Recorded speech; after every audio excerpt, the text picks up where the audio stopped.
Estimadas compañeras y compañeros, les doy los buenos días en este domingo en la ciudad de San Salvador. Ustedes han tenido la oportunidad de ver este video que fue construido por los compañeros de Venezuela, ¿no? A partir del taller metodológico que hicimos en Bogotá en junio del año pasado, y que creo que ya les adelantó una serie de características o objetivos y ambiciones de los laboratorios, ¿no? de políticas públicas universalistas. Recordando que la iniciativa de este espacio de educación política se genera a partir del diagnóstico que se hizo cuando de la organización de la primera conferencia mundial por el desarrollo de sistemas universales de seguridad social, y en diciembre de 2010 en Brasil, que por iniciativa del Foro Social Mundial de Salud y Seguridad Social, con el apoyo del Consejo Nacional de Salud de Brasil y con el apoyo de 4 ministerios del área de seguridad social del país, se logró constituir como un espacio de reflexión sobre una alternativa de carácter universalista en relación a las protecciones sociales, ¿no? A la seguridad social en el mundo. Y desde entonces, en aquel momento mismo de la conferencia, mi exposición en el plenario ya llamaba la atención para el tremendo desafío que era justamente instalar procesos de educación política en escala, ¿no? Global, con fuerte presencia en regiones y países, donde se pudiera en estos espacios de educación política profundizar la comprensión sobre la universalidad, la integralidad y la igualdad en el marco de la seguridad social como elementos abarcativos de un conjunto de garantías de derechos que finalmente pasan por el campo de la salud, educación, trabajo, ¿no? Pensiones, justicia, seguridad pública, transporte, acceso a energía, agua, saneamiento, o sea, una idea muy amplia sobre lo que serían los derechos y las seguridades en el campo económico, social, político y cultural para toda la población. Y en esta perspectiva, la construcción de una imagen de país y luego de bloques de país en regiones y tal, que sean capaces de garantizar los derechos en su materialidad, es justamente la representación, digamos, más tangible de lo que es sistemas de protecciones sociales. Eso implica, como ya lo he destacado en el video anterior, una fuerte relación con el tema del desarrollo, con el tema de la producción y articulando en este marco algo que pueda ser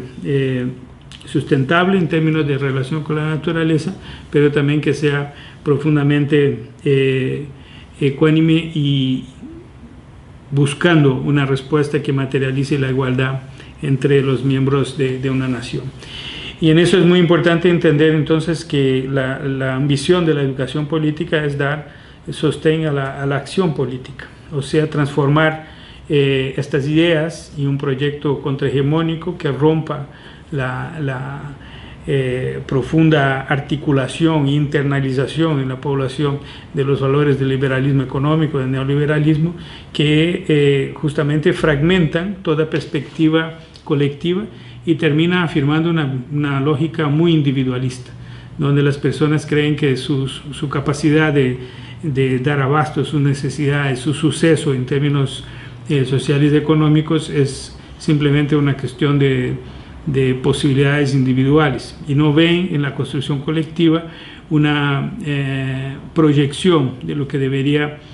plantearse como deseable, ¿no? Para el conjunto del pueblo. Y en eso se pierde entonces mucho de la visibilidad de elementos que son centrales y que nosotros a través del Foro Social Mundial de Salud y Seguridad Social lo hemos construido, incursionando en diálogo con otros movimientos, para decir que para avanzar y una universalización de las protecciones sociales, con redistribución de la riqueza, caminar hacia una producción capaz de incorporar la riqueza en el marco de los salarios, en el marco de la lógica de apropiación desde el salario de la productividad, y por lo tanto evitando que eso sea apropiado por el capital financiero, etcétera, que esa construcción pasa por enfrentarse a algunos temas muy importantes que son como obstáculos hoy, ¿no? y que por lo tanto los laboratorios de políticas públicas como espacios plásticos flexibles que pueden incorporar temas trascendentes para reflexión y acción deben tratar de estos temas transversales importantes. ¿Qué temas son estos? El tema de la reforma tributaria, la justicia tributaria, que es un tema clave, un tema en que nosotros no nos damos cuenta en el cotidiano de la manera como se ha construido históricamente la tributación. Hoy pagan más impuestos los que ganan menos, o sea, porque los impuestos en nuestro país están básicamente anclados en el impuesto de consumo. Hay escasos impuestos que traten de la riqueza, ¿no? de la ganancia, etcétera, de la concentración de propiedades, por ejemplo, y eso hace con que nuestros sistemas tributarios sean muy regresivos. Y por esta misma razón terminamos observando en la sociedad que los más pobres subsidian a los ricos. O sea, todo el contrario es lo que debería ser un sistema de justicia tributaria. Y eso nos pasa a largo cotidianamente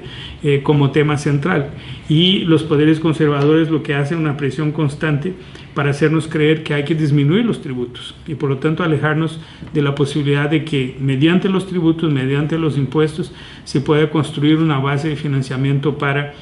sistemas públicos, ¿no? de carácter universal. Este alejamiento de un debate central que tiene relación con la concentración de la riqueza y la pobre entonces capacidad de redistribución tiene que ser tratado en el espacio del laboratorio como algo que se proyecta en el campo de la viabilidad, ¿no? de la universalidad, y que por otro lado también nos hace pensar de forma muy crítica en la manera como los recursos públicos son apropiados en los presupuestos públicos y la manera como se asignan estos presupuestos. Por eso, además del tema de la justicia tributaria, también es muy clave el debate sobre la democratización de los sistemas de decisión en los estados con respecto a la asignación de recursos y con respecto a la definición de prioridades, ¿no? en el marco de los planes de desarrollo de cada país, en el marco de la gestión gubernamental. Eso también es un tema clave, muy importante, que la democratización de los procesos de planificación, de toma de decisiones, de asignación de recursos y de compromisos con respecto a resultados que disminuyen las desigualdades en cada país. Por otro lado, dentro de esos temas transversales también se destaca un tema muy importante para los laboratorios, que es el tema de avanzar hacia una ilegalidad de la pobreza. Esa idea original del compañero Ricardo Petrella de Italia hace un planteo radical en el sentido de romper aquella narrativa de la pobreza que les comentaba en el registro de ayer, donde justamente Petrella nos dice, mira, la pobreza, así como la esclavitud en el siglo XIX, es una condición que no es natural, o sea, es una construcción social. La pobreza es construida en las relaciones sociales. Por lo tanto, la gente no nace pobre, la gente es empobrecida en el proceso social y como tal puede ser esta construcción social ser revertida. O sea, la pobreza es un tema que se supera en la medida en que se discute la forma de redistribuir la riqueza en la sociedad. Petrella propone que declaremos la ilegalidad de la pobreza y al hacer eso nos llama la atención que es necesario para tanto incidir en procesos estructurados de enfrentarnos, y él propone que ustedes identifiquen 5 leyes en cada país que reproducen la pobreza. De entre ellas, por ejemplo, las leyes que sostienen un sistema tributario injusto. Y durante 5 años ataquen estas 5 leyes para poder romper los mecanismos de producción y reproducción de la pobreza. Me parece que esta reflexión es muy clave, muy interesante y tiene una relación muy potente con el debate sobre las protecciones sociales, porque uno de los temas centrales de las protecciones sociales es justamente la seguridad económica. O sea, si tenemos un sistema que no permite incorporar la riqueza como ganancia en el salario, sistema que no permite acceder a una tributación justa, ¿no? que redistribuya mediante progresividad de la tributación, que más gana va a pagar más, que menos gana pagará menos, pero al final todos tendrán las protecciones necesarias en el marco de sistemas públicos universales. O sea, cuando uno se plantea eso de esta manera articulada, nosotros pasamos a largo de discusiones claves como esta de desnaturalizar la pobreza de nuestro país. Y otro tema que ya había mencionado desde la agenda de Boaventura Sousa Santos es que es muy importante construir una idea de patrimonios comunes, ¿no? De bienes comunes, ¿no? O de commons, como se llama en inglés, en el sentido de que aquello que debería pertenecer a toda la sociedad, a toda la humanidad finalmente, y que por lo tanto no debería ser objeto de mercantilización, que debería protegerse su expresión pública, ¿no? Como es el caso del uso de la tierra, el caso del agua, ¿no? de la energía, el tema de servicios como la salud, educación, etcétera, que al configurarse como respuestas integradas, integradoras, dentro de una idea de bien común o de patrimonio común de la humanidad, gana una potencia jurídica que cuestiona, entonces, por su uso, por su relevancia como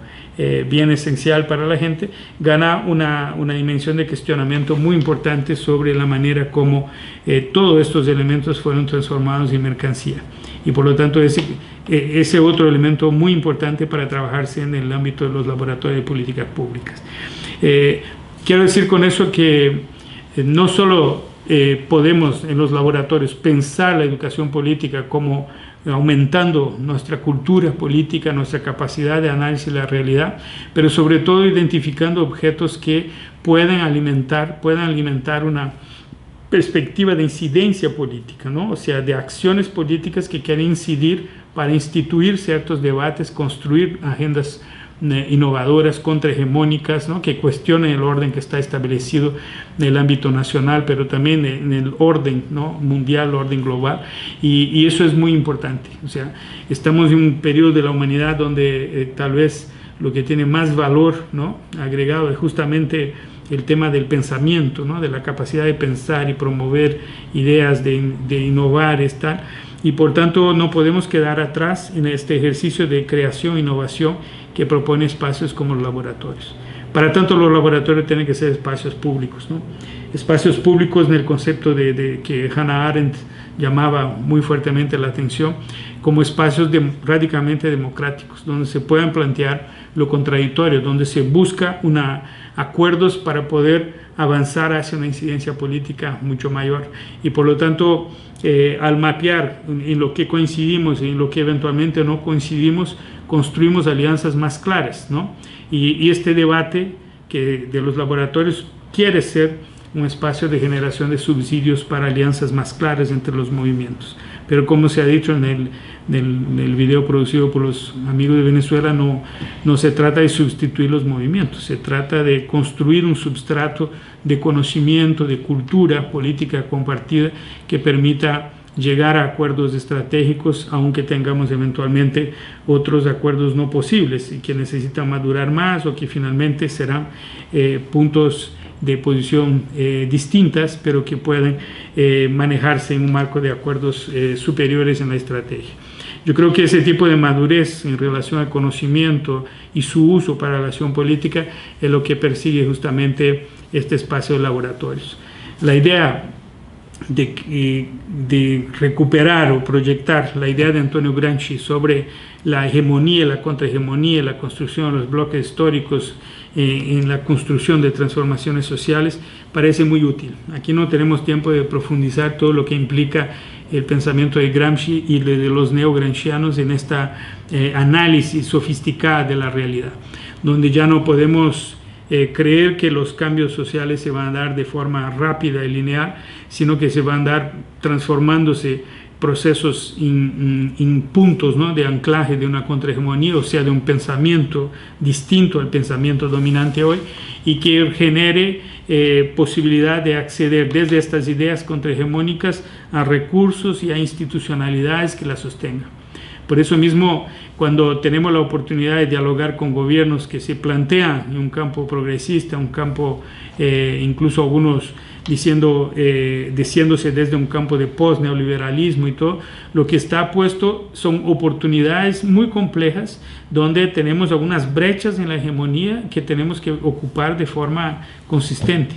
Y los laboratorios tienen esta idea, esta ambición de poder generar capacidad de incidencia para ocupar estas contradicciones y saber desde estas contradicciones cómo avanzar a crear nuevos elementos referenciales para la acción política de la sociedad y cómo la sociedad es el Estado. En el pensamiento de Gramsci eso implica un cambio desde la sociedad civil, implicando en cambios en la sociedad política para poder entonces llegar a cambios sustantivos en la direccionalidad y sentido del Estado mismo. Eso quiere decir que los laboratorios se preocupan en construir la apropiación de una teoría de Estado, pero también proyectarse en su incidencia política en contribuir a la construcción de una teoría de gobierno, cosa que es muy de una tradición pobre todavía en el campo de la izquierda, y que es necesario construir una teoría de gobierno para poder avanzar más en estos planteos de que estamos hablando. Además,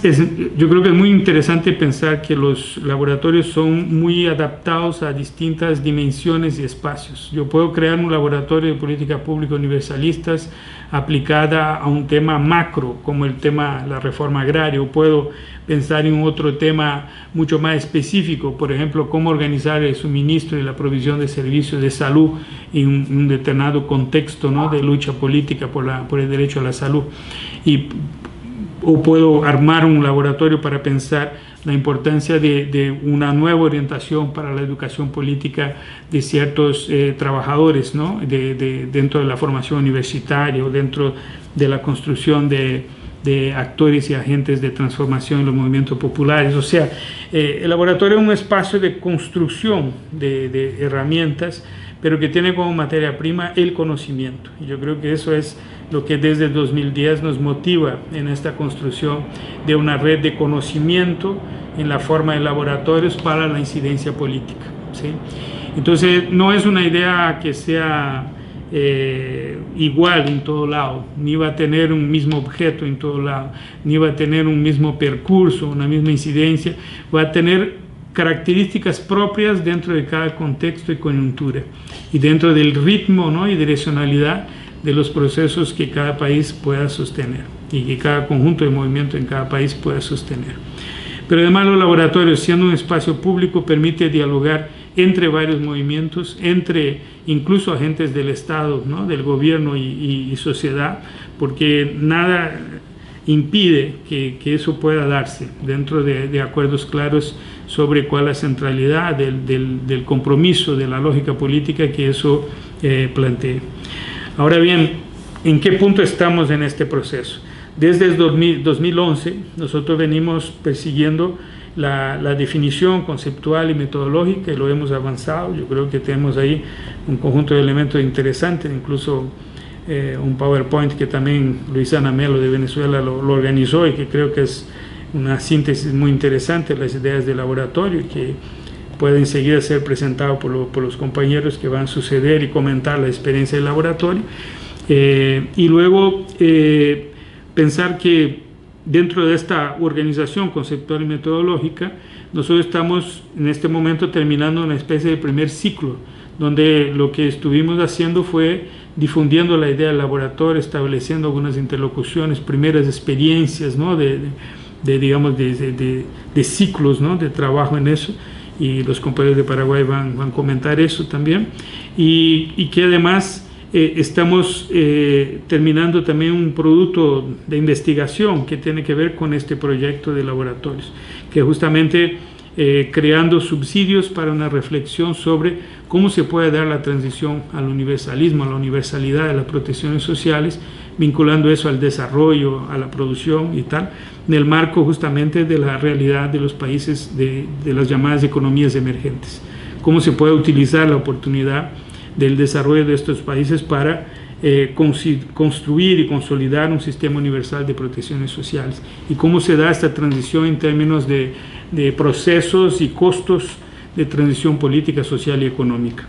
En ese sentido se hizo una investigación en colaboración con el Instituto de Naciones Unidas para la Investigación y Desarrollo Social. Tenemos ahí también un otro material en PowerPoint que sintetiza esta producción, que se va a lanzar en la forma de una publicación ya en el próximo mes de diciembre, y que también Kasia va a comentar brevemente cómo fue esta producción y presentar algunos perfiles de producto. Y con esto en manos, o sea, con esta construcción en manos, estamos ahora todavía hasta el mes de diciembre, constituyendo una plataforma electrónica que va a operar inicialmente en español y portugués para dar sostenimiento, ¿no?, al proceso de instalación de la red de laboratorios. Básicamente, esta plataforma tiene 3 objetivos: ser un repositorio de documentos y fuentes de información y tal organizadas para que la gente pueda utilizar eso libremente, pero también alimentar este espacio de repositorio con sus experiencias, con sus producciones intelectuales, con sus aportes a este proceso. Y un segundo elemento clave de la plataforma, que es trabajar un registro cotidiano, diario, sobre la conflictividad social en la seguridad social de América Latina y particularmente América del Sur, con la idea de registrar qué pasa y qué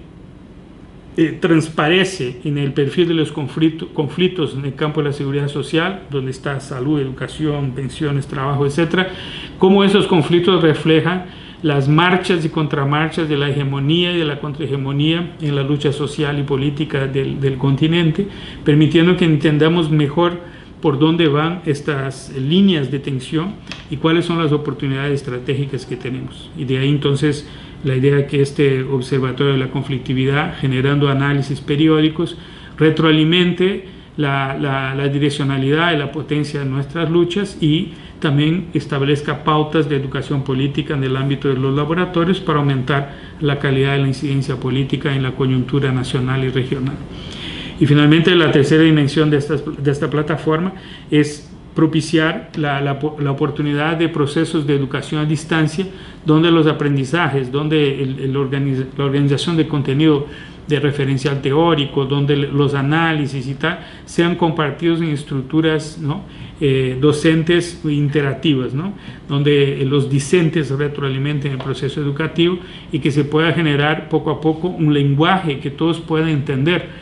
alrededor de construcción de una nueva, o sea, de una contrahegemonía, de una nueva realidad que ambicionamos. Y para concluir, yo quería hablar brevemente de lo que planteamos, tomando en cuenta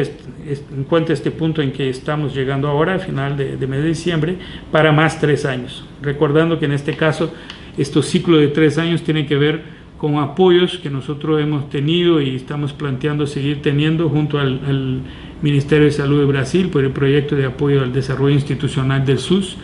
que nosotros utilizamos este espacio para diseminar la experiencia brasilera de forma crítica pero constructiva con los demás países, y que para un próximo trienio tenemos 2 líneas de trabajo muy importantes. Una es seguir operando la idea de laboratorios, construcción de red de conocimientos, operar esta plataforma que estará lista hasta el final de este mes de diciembre próximo, dar vida al observatorio de conflictividad, dar vida al proceso de formación a distancia, del repositorio de documentos y registro, ¿no?, de procesos, y al mismo tiempo, en paralelo, construir una investigación muy ambiciosa para auscultar e identificar en documentos y en personas a través de entrevistas cuáles son las posiciones políticas de los movimientos y liderazgos sociales y políticos sobre el universalismo, la universalidad de las protecciones sociales en el marco suramericano en particular.